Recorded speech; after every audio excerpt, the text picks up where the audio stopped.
Today we will be covering how to set up the FPOF fryer oil filtration system. Begin by placing the filter paper support rack into the unit.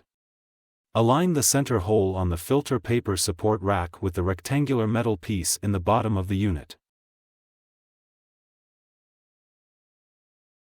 Next, insert the filter paper on top of the filter paper support rack. Once the filter paper is in the unit, go ahead and insert the filter paper weight and push it down firmly to ensure that it is not hitting the filter paper support rack. Now that the filter paper weight is installed, go ahead and connect the oil return hose to the oil return hose chuck. Then hook the large debris catch tray in the front of the unit. Thank you for watching this training video.